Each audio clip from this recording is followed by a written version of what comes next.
Assalamualaikum warahmatullahi wabarakatuh. Adik-adik, ketemu lagi dengan Bapak di channel Dewasi.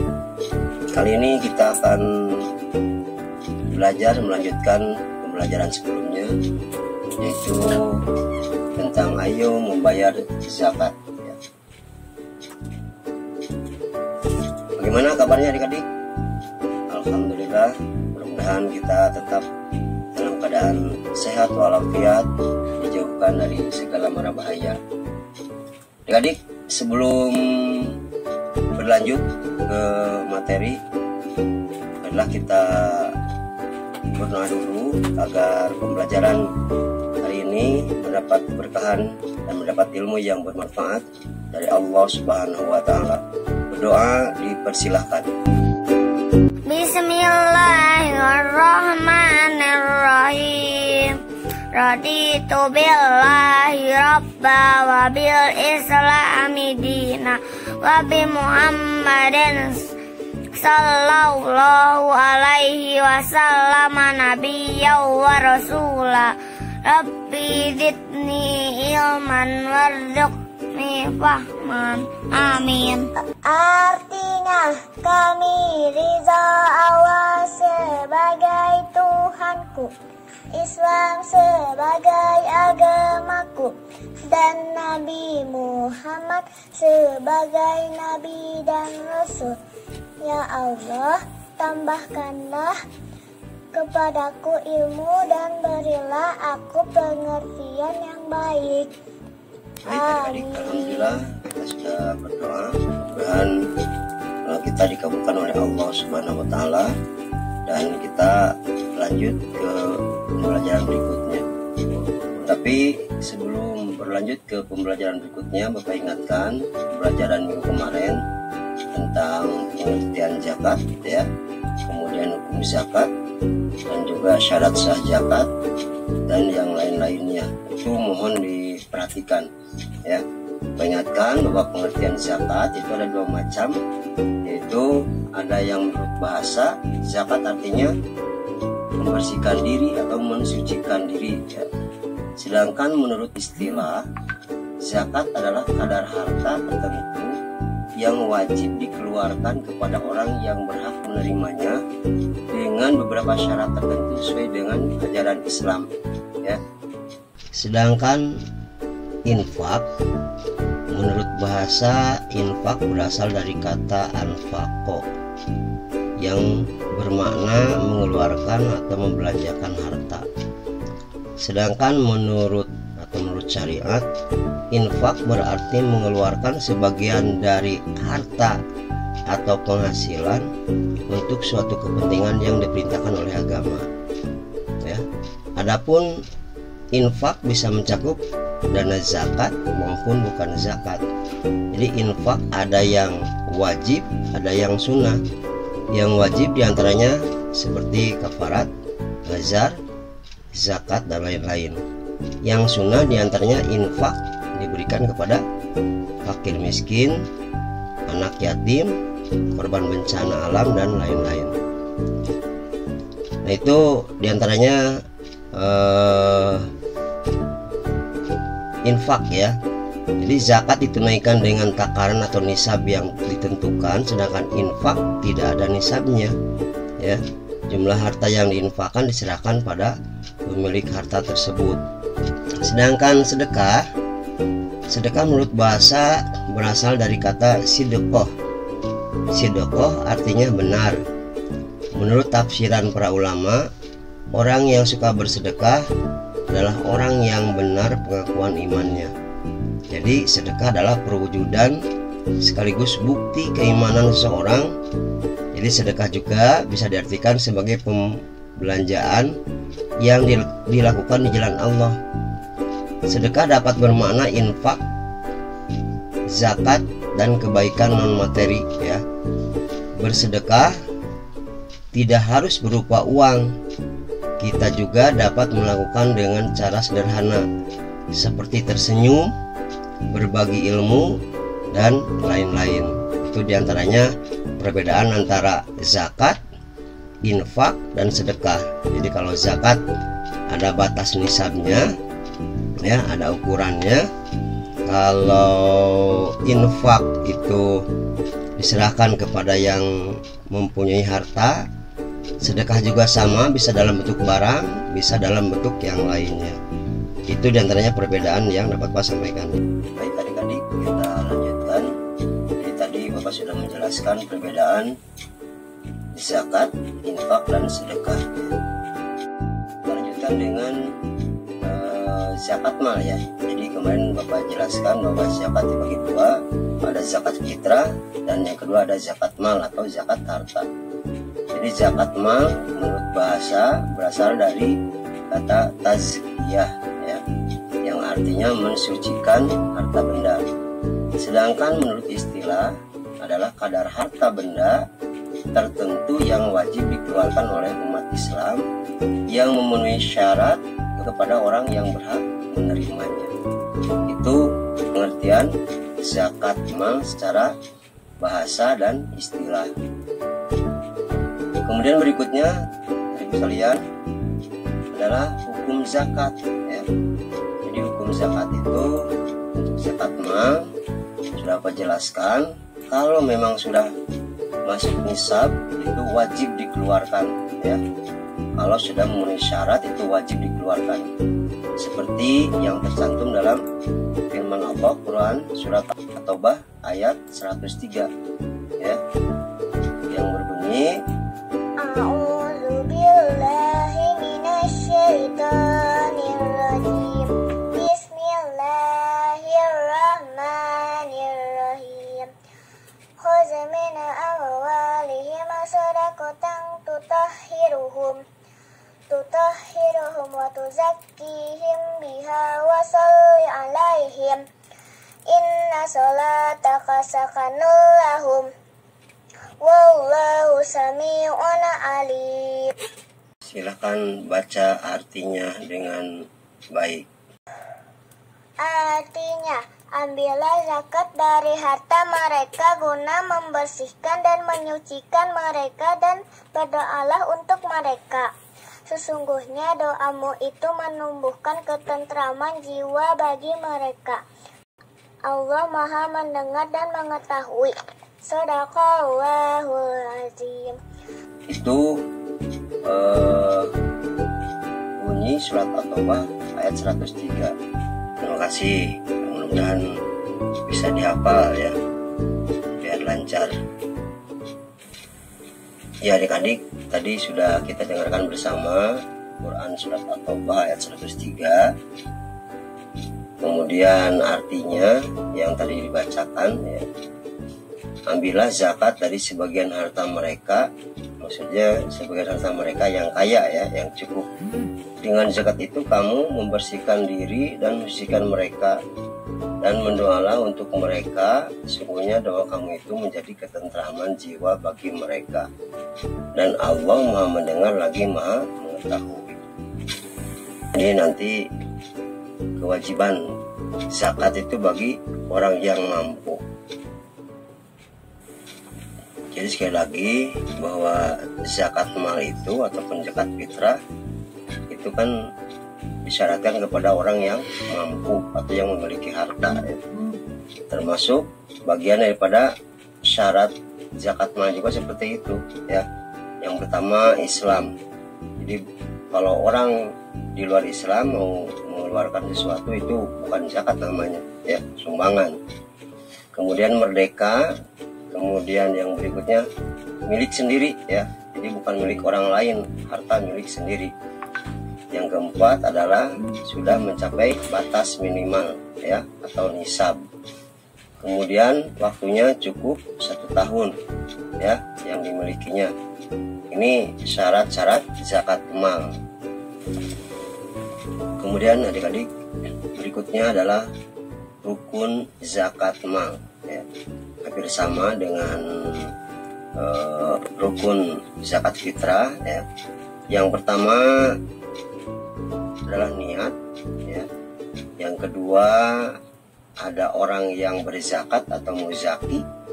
Yang ketiga ada orang yang menerimanya ya, atau mustahik. Dan yang keempat harus ada barang atau harta yang dizakatkannya ya. Jadi ini ada 4 rukun zakat yang memang harus ada ketika kita akan mengeluarkan sesuatu yang memang ingin dizakatkan ya. Ya adik-adik, berikutnya adalah waktu mengeluarkan zakat mal ya. Jadi berbeda mengeluarkan zakat mal dengan zakat fitrah. Kalau zakat mal dikeluarkan setahun sekali, itu juga bila sudah cukup nisab ya, kecuali hasil panen dan temuan atau harta rikaz ya. Kalau zakat fitrah itu dikeluarkannya hanya pada bulan Ramadan ya. Nah, berkaitan dengan zakat pertanian itu kalau seandainya sudah sampai nisab, yaitu nisabnya sekitar 5 was ya, atau sekitar 653 kg, itu wajib dikeluarkan zakatnya 10% bagi pengairannya berasal dari air sungai atau air hujan ya. Dan jika pengairannya menggunakan kendaraan atau menggunakan pompa, itu hanya 5% yang wajib dikeluarkan zakatnya. Nah itu adik-adik waktu pelaksanaan pembayaran zakat mal ya. Jadi zakat mal itu 1 tahun sekali, sudah sampai nisab ya. Kalau zakat fitrah itu 1 tahun sekali ya, tetapi hanya pada bulan Ramadan. Kalau zakat mal itu kapan saja sudah sampai ukurannya atau takarannya atau sampai nisab ya. Nah berikutnya rekan-rekan kita akan perjelas sedikit tentang harta yang wajib dizakati untuk zakat mal ya. Nanti kita akan jelaskan setelah ice breaking berikut. Kita ice breaking dulu biar kita tidak jenuh ya. Kamu bawa apa itu? Aku bawa beras untuk zakat, Vino. Zakat? Zakat itu apa sih, Pak? Teman-teman yang belum tahu apa itu zakat, ayo kita nyanyi bersama-sama.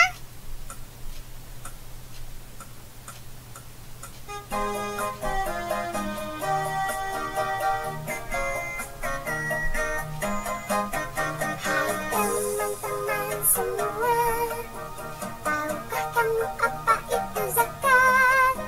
Zakat itu artinya bersih dan juga suci, termasuk rukun Islam keempat. Hai teman-teman semua, tahukah kamu zakat itu wajib? Tunaikanlah zakatmu, tuntaskan kewajibanmu kepada yang berhak menerimanya.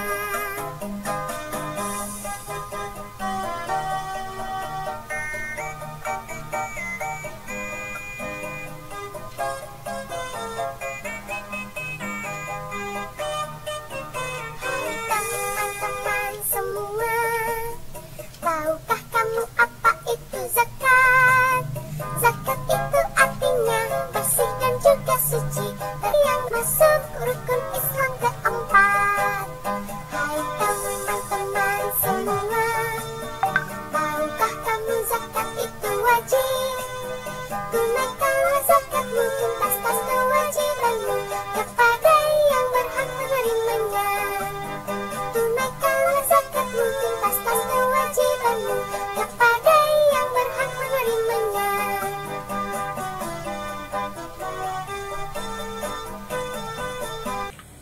Oke adik-adik, kita lanjutkan. Alhamdulillah tadi kita sudah ice breaking sedikit, menggerakkan mulut ya, atau mungkin badan ya. Kita lanjutkan dengan materi berikutnya, yaitu harta apa saja yang termasuk atau yang wajib dizakati ketika sudah masuk nisab ya. Di sini ada sekitar 8 jenis harta yang wajib dizakati. Yang pertama adalah zakat emas dan perak ya. Jadi zakat emas dan perak bagi setiap muslim ini wajib dizakati ya kalau sudah masuk nisab sekitar hampir 85 gram ya, atau sekitar 20 dinar ya. Zakatnya berapa? Untuk emas dan perak zakatnya adalah 2,5% ya. Jadi silahkan untuk yang punya emas, kalau sudah mencapai nisab wajib dizakati 2,5% kalau seandainya sudah masuk nisab ya, yaitu nisabnya tadi 85 gram ya. Kemudian untuk perak, nisab perak itu nisabnya sekitar 595 gram. Kadarnya sama, zakatnya sama, yaitu 2,5% atau 2,5% ya yang dimilikinya. Nah itu zakat harta yang pertama yang harus dibayarkan. Ini sesuai dengan dalam Quran Surat At-Taubah ayat 34, juga Peraturan Menteri Agama nomor 31 tahun 2019 ya. Juga Fatwa MUI nomor 3 tahun 2003. Ini adalah dasar ya. Jadi dasar atau sumber ketika kita diwajibkan mengeluarkan zakat emas dan perak ya.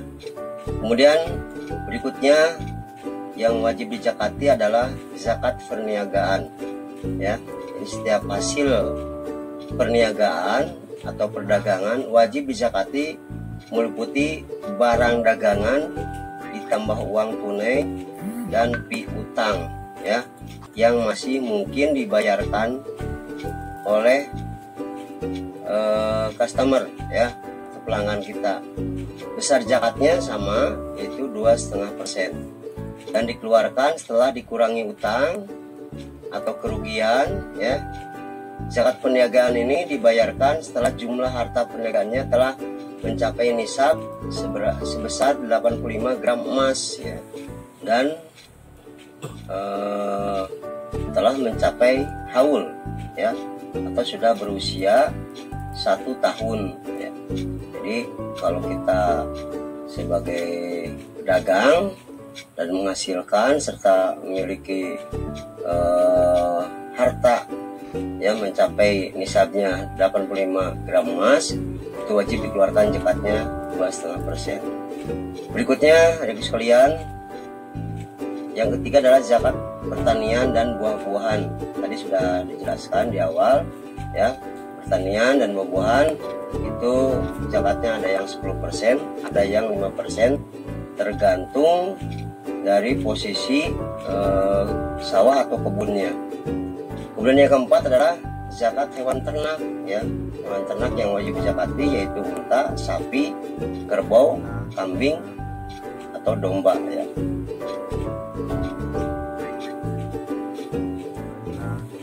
Berikutnya adik-adik, harta yang wajib dizakati adalah harta rikaz ya, zakat rikaz. Rikaz adalah barang temuan. Jadi jika seseorang menemukan harta karun yang telah terpendam selama bertahun-tahun dan tidak diketahui pemiliknya, maka harta tersebut harus dikeluarkan zakatnya. Zakat ini tidak mensyaratkan nisab dan haul, maka ketika menemukan harta karun berapapun nilainya, wajib segera dikeluarkan zakatnya sebesar 1/5 atau 20% dari jumlah harta yang ditemukan.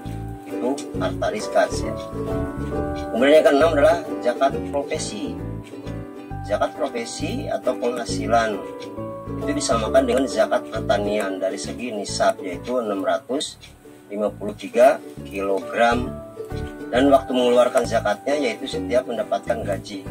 Namun pendapat Imam Syafi'i dan Imam Ahmad mengharuskan adanya haul 1 tahun ya, atau sudah setahun terhitung dari penghasilan tersebut didapatkan zakat yang dikeluarkannya adalah sebesar 2,5%. Itu zakat profesi. Kemudian yang ketujuh adalah zakat investasi. Zakat ini dikenakan untuk harta yang diperoleh dari hasil investasi, seperti bangunan atau kendaraan yang disewakan. Nisab zakat ini adalah 85 gram emas dan harus sampai haul. Yang dihitung dari zakat ini adalah hasil investasinya, sedangkan modalnya tidak dihitung. Besaran zakat yang dikeluarkannya adalah 5% untuk penghasilan kotor atau bruto, dan 10% untuk penghasilan bersih. Nah, itu untuk zakat investasi ya. Berikutnya adik-adik, yang terakhir yang ke-8, harta yang wajib dizakati adalah zakat tabungan ya.